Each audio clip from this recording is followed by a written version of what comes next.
mapping. We've made some changes to our pages during the year. The mapping page has all the different discipline specifications in file folders.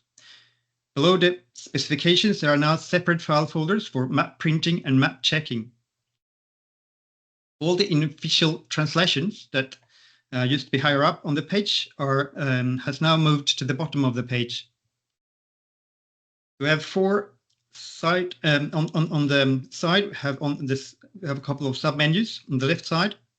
So we have the Map Commission.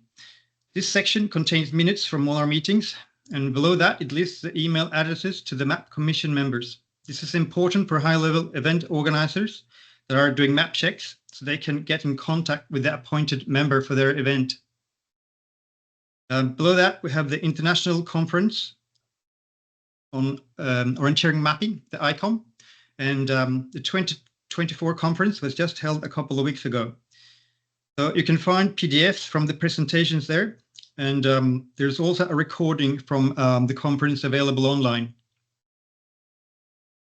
Below that, we have the OMAP Wiki. This is a really good resource that launched 3 years ago. The wiki helps mappers understand specifications and includes examples of symbol usage. I highly recommend spending time here and looking at the examples. In the future, there will also be tutorials on how to prepare and print maps. We're currently working on adding functions for the tutorials. And below that, we have an archive where we have all specifications and documents.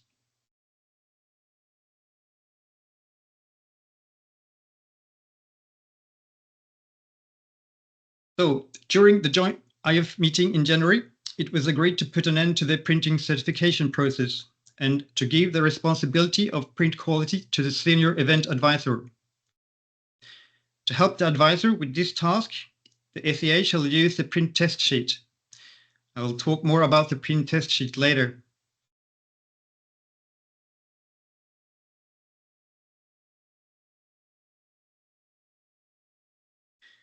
So next, I would like to go through our senior event advisor checklist for high-level events in detail. It was updated a couple of months ago with the help of the Rules and Photo Commission.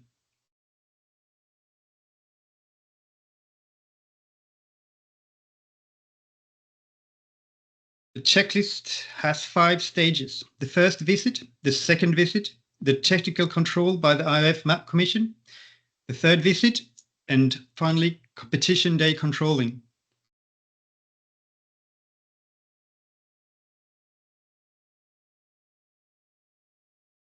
The first visit to the competition train occurs as soon as possible after the senior event advisor has been nominated, before any map making begins. This first visit should involve a terrain inspection that includes checking all the different parts and types of the terrain and checking the suitability of the terrain for the competition. All key stakeholders should attend the meeting: the SEA, the assistant SEA, national controller, map makers, and course planners. It is important to get to know each other and assign responsibilities. Time schedules should be feasible so that there is enough time to achieve the required quality of mapping at each stage. A couple of other matters to consider at this early stage include: when will the first drafts be ready for course planning and controlling? When will the maps be sent to the Map Commission for technical control? And that's a minimum of 6 months before the event. When and where will the maps and courses be printed? Developing a file management protocol to ensure that you always use up-to-date map files and that there's a system for data backup. And then also deciding which part of the competition map or similar terrain map that will be used as a sample map online or in bulletins. The second visit to terrain occurs after fieldwork and drawing has started in all terrain types. A thorough terrain review will evaluate if the map follows the IOF specifications, and if not, the reasons must be cleared with the map maker. At this meeting, you should verify matters such as the level of generalization, the legibility, readability, and has the shape of the terrain been shown correctly, the use of form lines, how is the runnability shown, and check that the correct map object dimensions has been used. A meeting after the visit will need to be held to discuss and resolve issues noted during the visit. It is important to gather feedback from the map maker, course planner, assistant SEA, and national controller. This is a good time to check that the project remains on schedule and resources are sufficient. At this time, feedback is also communicated to the IOF through a SEA visit report. The next step, that's the technical control by the IOF Map Commission.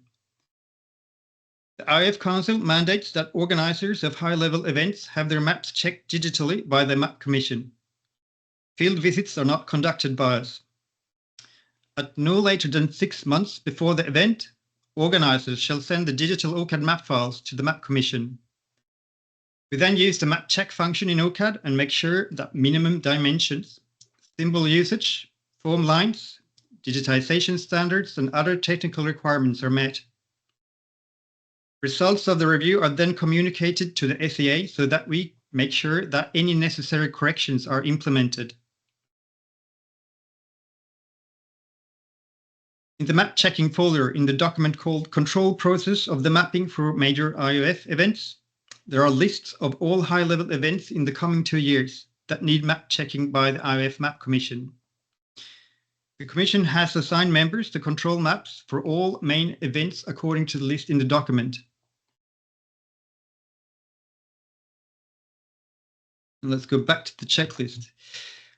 The third visit to the terrain should occur when fieldwork and drawing are complete and still enough time for corrections before printing. A terrain review should include checking that all corrections have been made, assess the general quality of the map, and checking that all map symbols and graphical elements comply with specifications. A meeting after the visit should resolve outstanding issues from the site visit, address feedback from the course planner and controller, and confirm adherence to schedule. A key element of this final meeting is discussing map layout and printing. You will need to discuss a high-quality layout design, leaving adequate space for control descriptions, and planning for map printing and storage before the event. The SEA is responsible for controlling the printing quality and sample map publication.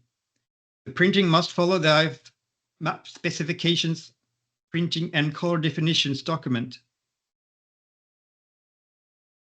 The final part of the event advisor checklist is about controlling during the competitions.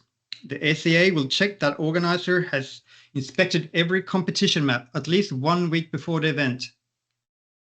The SEA will then check the map storage and handling during the event.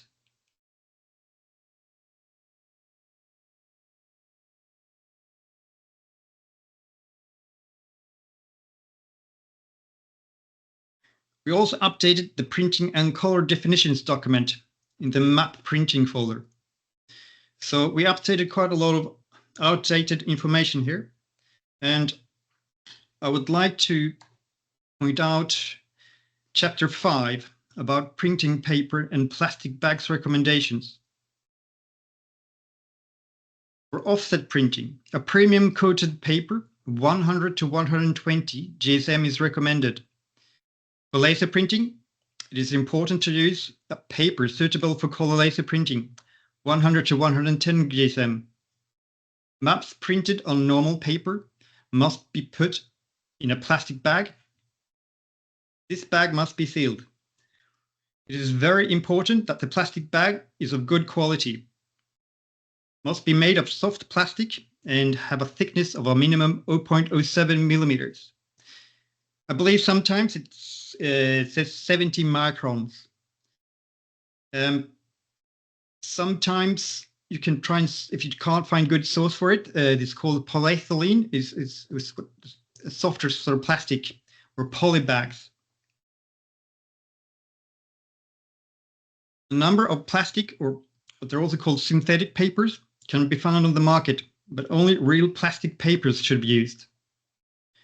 Papers that are a combination of plastic and other materials, such as pretex, should not be used in forest photo competitions, as they're not fully waterproof and often do not have a sufficiently smooth surface. The paper that is suitable for printing of forest photo maps shall be made by 100% solid plastic and must be easy to fold. Brands that are tested with excellent result is, for example, Teslin and Antius.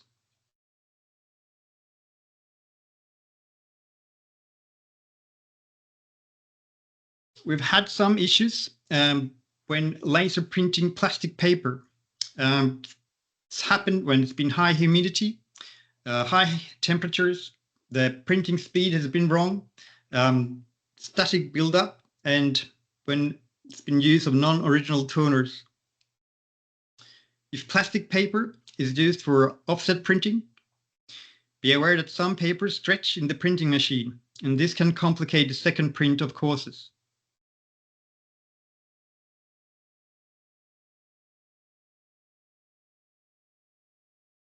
We have also worked on and updated the old PrintTech test sheet, so it includes the recent changes in the specifications.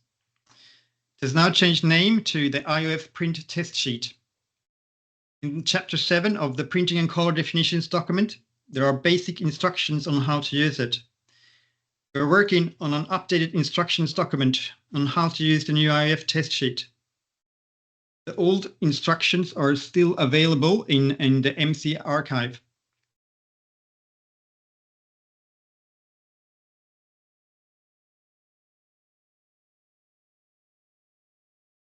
So earlier this year, and Jean-Philippe flagged most of these changes last year.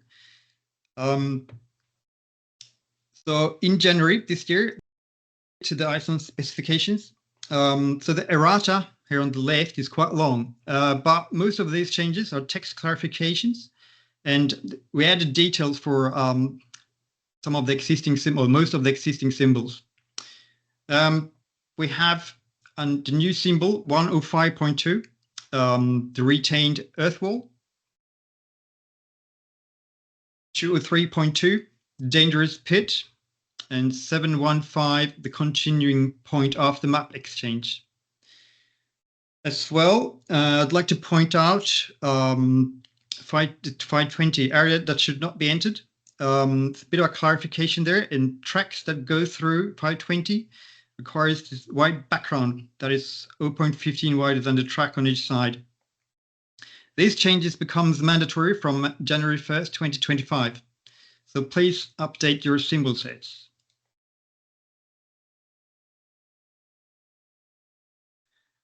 So we also updated the ISSPROM in January. The errata as well, there is quite long. But in this, I just would like to point out the new symbols here. 105.2, retained earth wall, the same as in ISOM. There's a new symbol, 533, area with obstacles, these gray dots that I think works really well. When you have like playgrounds and things, and you can't map all the sort of, if it's a larger area, there's all the individual bits and pieces. The same way, 715, the continuum point after map exchange is new, and also the 520, the white halo around the tracks that go through the area that should not be entered, the same as in ISOM.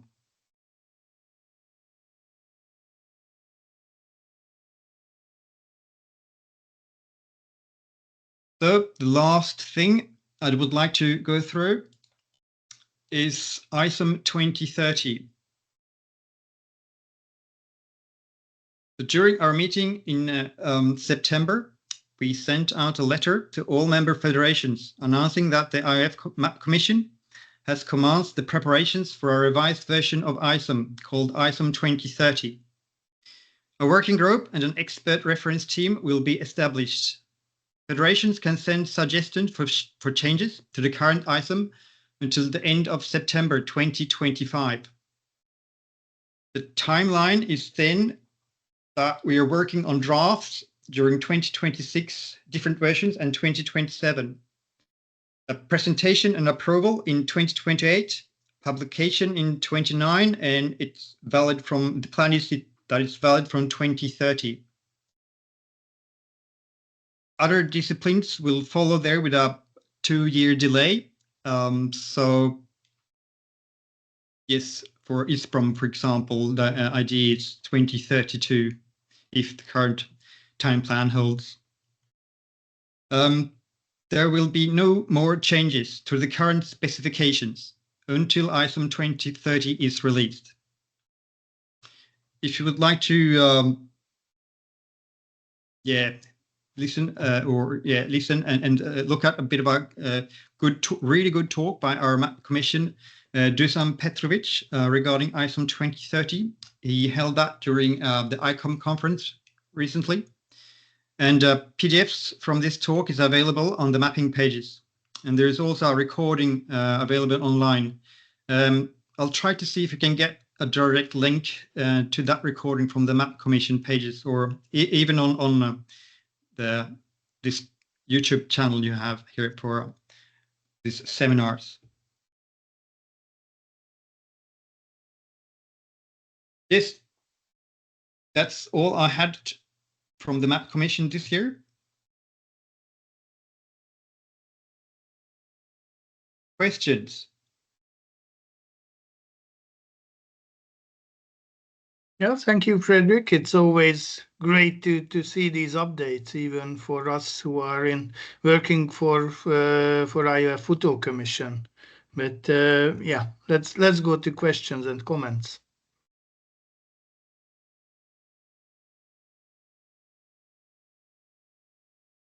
Currently, I don't see any comments or questions, so thank you. Brigitte, you have there something.